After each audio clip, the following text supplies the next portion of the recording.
There's this feeling that I think every single person in sales has felt at some point.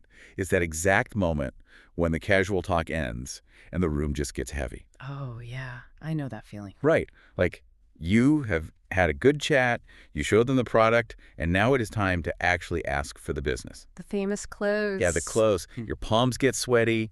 There is that long kind of awkward pause. You slide the contract across the table or you send the email, and you just brace yourself for them to say no. You are just waiting for the rejection. Exactly. Waiting for it. And I was just thinking about this the other day.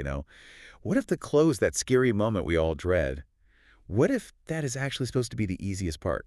I mean, it really is. Or at least it should be. But it never feels that way. Well, it doesn't feel that way because we treat it like a big event, like a performance. But it really becomes the easiest part the second you stop treating it like a grand finale and start treating it as just, the next natural step in a sequence. A sequence that most of us just rush through. Oh, totally. We skip the foundation. If you do not skip those early steps, asking for the deal is almost an afterthought. The client is basically asking you how to pay. That is the dream, right? But the reality is so different. We are going to dig deep into this today. Because if you look at the real patterns, what the people who actually hit their targets year after year do, it is wild. Something like 70% of lost deals have absolutely nothing to do with price. Nothing at all. Which is crazy to think about. And leaning on your gut feeling or just trying to be a charming person, that is just a fast track to an empty pipeline. We need to look at this through the lens of human nature, because selling isn't really about pushing a product on someone. No, it really isn't. It is about human choices. Right. It is about how people make choices. So let's start there. What is the buyer actually feeling when they sit down with us? Well, to even begin to get it, we have to look at the mental space a buyer is in. Fundamentally, buying anything, especially something pricey for a business, it is an act with high risk. It's high uncertainty. And people hate risk. They despise it. It sets off this very specific chain reaction in the human brain. We are wired to fear losing something way more than we care about gaining something new. Like losing a dollar hurts more than finding a dollar feels good. Exactly. It is a biological safety thing. So when a buyer is sitting across from you, their brain isn't just looking at the cool features of your product. Their brain is actively looking for threats. Threats to what, though? Like their budget? Their budget, sure, but also their standing at work. What if they buy your thing and it breaks and their boss gets mad, or simply a threat to their comfort? Change is hard. When faced with that much risk, the brain's default setting is just to pull back. Doing nothing feels safe. Wow. So doing nothing is the safest choice they can make. Biologically, yes. We make choices that feel emotionally safe, and then, we scramble to find the logic to back it up later. If doing nothing feels safe, the buyer will find a logical excuse to just do nothing. We don't have the budget right now, or check back in 6 months. Exactly. It's just their brain protecting them, which means the steps to a good sale are not just sales tactics. They are a careful setup to lower that feeling of threat. Every single step, you are dialing down the risk so their brain feels safe enough to move forward without panicking. But doing that, dialing down their fear, that takes a lot of mental work from the seller, right? Yeah. You have to be so patient. Oh, massive amounts of patience. And active listening. And biting your tongue. And it struck me recently that we talk about these skills like they're just personality traits, like, oh, Dave is just a good listener. But reading a room is a deeply physical thing. It takes actual energy. Right. If you walk into a big meeting without taking care of your body, it is like expecting your phone to run a huge video app when the battery is at 2%. The app just crashes. It crashes. The system shuts down. That phone thing is a great way to look at it, because the brain literally turns off the extra features when it lacks power. The mental focus needed for a complex deal-like reading phases, keeping your cool, stopping yourself from talking over the client, it relies heavily on your body's state. Like when you are starving and you just snap at someone. Yes. Think about the front part of your brain, the part that handles impulse control and reading the room. The impulse control that keeps you from jumping in when the client pauses to think. Or getting defensive when they say your product is missing a feature. That part of the brain needs real fuel to work right. If you are living on junk food and stress, you are asking your brain to build complex social bridges without any bricks. You will literally struggle to keep your mouth shut during a tense moment. And your focus just falls apart. Yeah. You can't run a whole day of cold calls on a sugar rush. You get these wild spikes and crashes that completely ruin your flow. And then there is water. It sounds so basic, but a tiny drop in water levels in your body slows your brain down. If you walk into a pitch slightly thirsty, you are slower to respond. You miss subtle hints. Add a bad night of sleep to that. Oh, man. Sleep is the big one for me. Your active listening basically falls off a cliff. You literally lose the ability to hold on to what the client just told you. They pour their heart out about their biggest work problem, and 3 minutes later, it is gone from your memory because your brain didn't have the energy to save it. Right. And then what do? You ask them a question they just answered. Which is the worst. It instantly tells them this person is not listening to me, which spikes their fear response and breaks trust. It is a nasty cycle. On the flip side, getting some exercise actually helps your brain grow. It helps you recall a client's history or specific product details right there on the spot under pressure. So drink water, eat real food, go for a walk, and get some sleep. Sounds simple, but it is real. The body drives the brain. So let's say you were rested. You were fueled up. You start the actual sales work. And I see this all the time. Deals are pretty much dead before the seller even says a word about the product. Because of who they are talking to. Right. Finding the right people, prospecting. The big difference with top earners is they treat prospecting as a sniper mission, not a machine gun. It is not about calling 100 random people. No. Average reps treat it like a pure numbers game. Dial, dial, dial. Activity without vetting the person is just making noise. You have to find someone who actually has 3 things: need, money, and power. That is the golden trio. Do they have a problem you can fix? Do they have the cash to buy it? And can they actually sign the contract? Because if you are sitting with a nice guy who has no budget and has to ask his boss for permission for every little thing, you are not in a sales meeting. You are just having a nice chat. You are literally unable to close that deal. The top reps know this drains their energy. That is why they spend a huge chunk of their week just vetting people. They refuse to spend their focus on people who can't buy. But the average rep just rushes through that part, right? They spend maybe 10% of their time sorting just so they can get to the fun part. Rushing to the pitch. Always rushing. Which brings us to the next phase, the trust part. Making a connection before you talk shop. And this gets deep into human nature. We are tribal. We are constantly scanning new people to see if they are a friend or a threat. Are they safe? When we find common ground or share a real laugh, that fear center in the brain just powers down. We naturally say yes to people we feel connected to. Okay, so here is where I have to push back a bit. Because I know what the person listening right now might be thinking. Sure. If I have a checklist and step 2 is build trust, doesn't that make the whole thing super shady? Like, we have all felt that terrible fake small talk, where the sales guy clearly read a blog post that said, compliment the photos on their desk. It makes my skin crawl. Oh, it triggers your threat radar right away. Instantly. Because your brain sees the fake intent. The rep is faking interest just to take your money. But doing this right does not mean faking it. Real trust is a choice to actually be curious about the human sitting across from you. A real choice. Yes. It takes a real desire to connect before you ask them to trust you with their cash. When you switch your mindset from, I need to trick you into liking me, to, I am truly curious about who you are, the whole room changes. And it does something amazing for the seller, too. It cures that awful imposter feeling. It totally shifts the balance of power. Think about the pressure of walking in just as a vendor asking for money. It is so unbalanced, you feel like a beggar. You really do. It's a terrible feeling. But when you make a real human connection first, you lift the meeting from a mere exchange of goods to a real relationship, you are not a beggar anymore. You are a peer. You are equals just having a work chat. That leveling of the playing field is so vital for the next part. Because once you lower their guard and get that peer-to-peer trust, you have to actually figure out what they need. You move from the warm fuzzies to the hard work of digging into their problems. This is where deals are won or lost. The single biggest difference between the true heavy hitters and the middle of the pack. It is the skill of finding real, deep reasons to buy. Not the pitch, the diagnosis. But wait, if I am the expert and I have this great product, shouldn't I be the one talking? Like, to show them how smart I am and how the thing works? There's this huge myth that the best sales folks have the gift of gab. Oh, the numbers destroy that myth.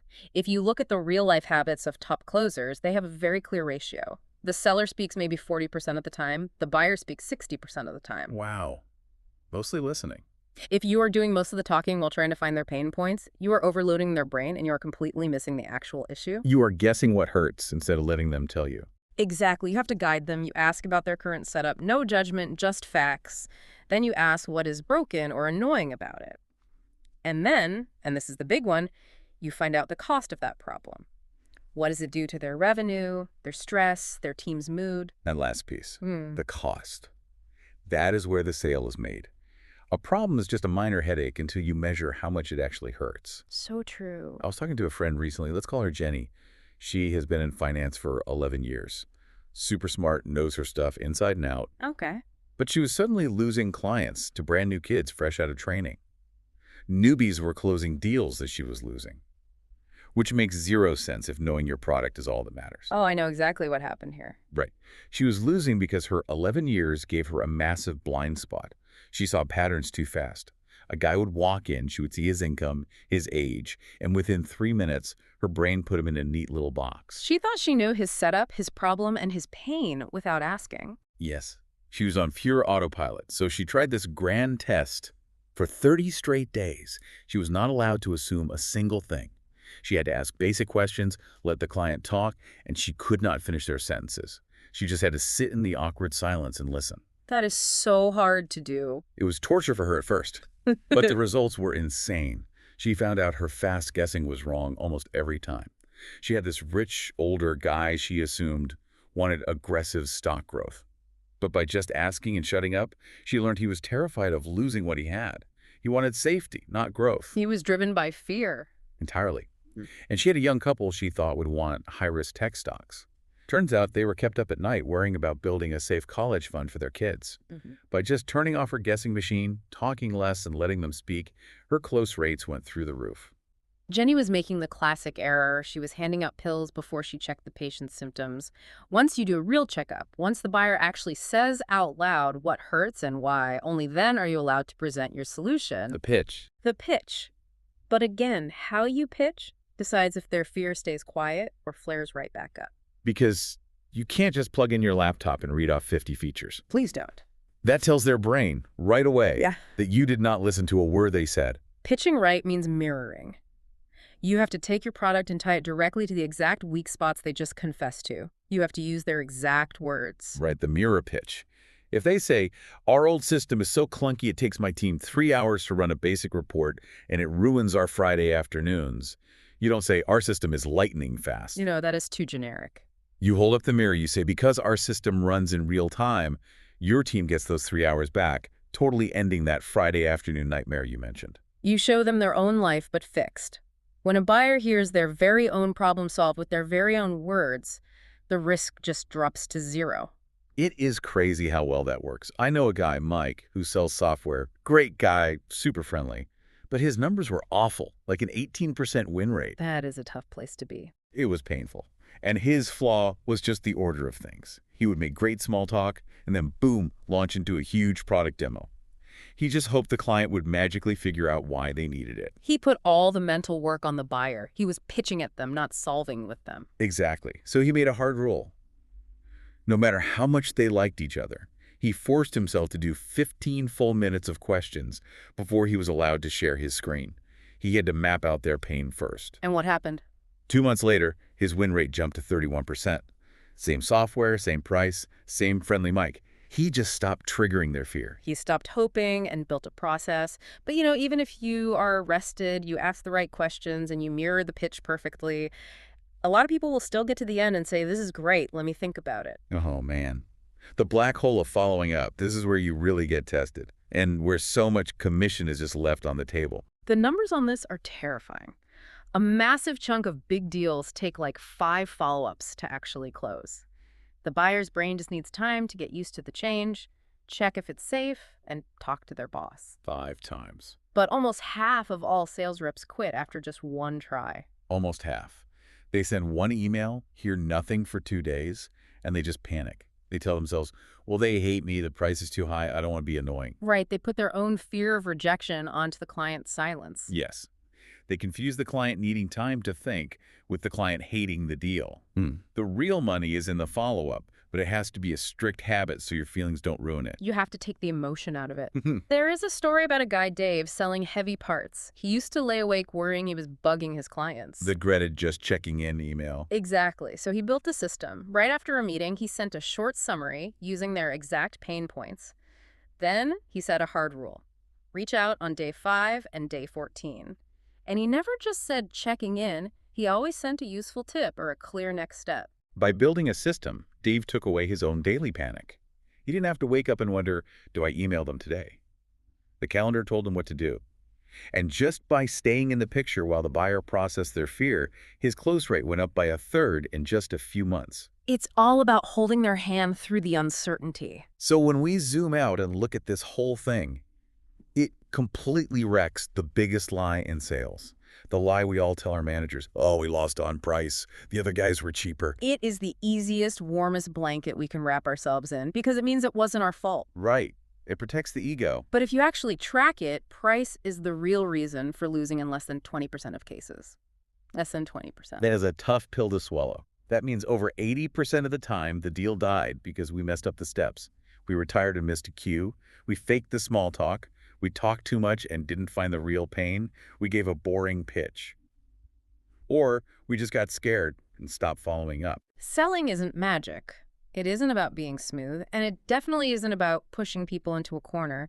It is about acting like a real doctor. If you go to a clinic and before you even say what hurts, the doctor hands you a pill and says, take this, it's our top seller, you would run away. You would never go back. Yeah. They didn't listen to you. Buyers run from reps who do the exact same thing. You have to listen and care before you earn the right to offer a fix. It removes all the shady stuff and makes it a real human process. It really does. Well, we are just about out of time for today's deep dive, but I want to leave you, the person listening right now, with a final thought to chew on. We just spent all this time agreeing that in sales, if you get a no, it mostly means you missed a step. You didn't make them feel safe, or you didn't really figure out what they needed. Right. Take that idea out of the office for a second. Think about your real life. What hidden skipped steps are causing friction at home? With your partner, your kids, your friends, are you rushing to give them your brilliant advice before you have actually listened to why they are upset? Are you handing out pills before checking the symptoms in your own living room? Man, that is a heavy question. Listening before fixing really changes everything, doesn't it? Not just at work. Something to really think about. These thoughts, these questions, they don't have to stop here. Sales Geeks has many more podcasts and videos just like this one. Subscribe to the channel and explore other episodes. They all flow the same honest way. If this podcast felt genuinely useful to you, share it with even one person in your life. That one share can bring a real change in someone's life, and it helps Sales Geeks reach more people who truly need this. If this brought you real value, look for the join button right next to the Sales Geeks logo below this video. Click it and become a member of the Sales Support Circle. Your support helps honest sales awareness reach thousands who are silently struggling. Sales Geeks moves forward because of you. Thank you so much from the heart for being here.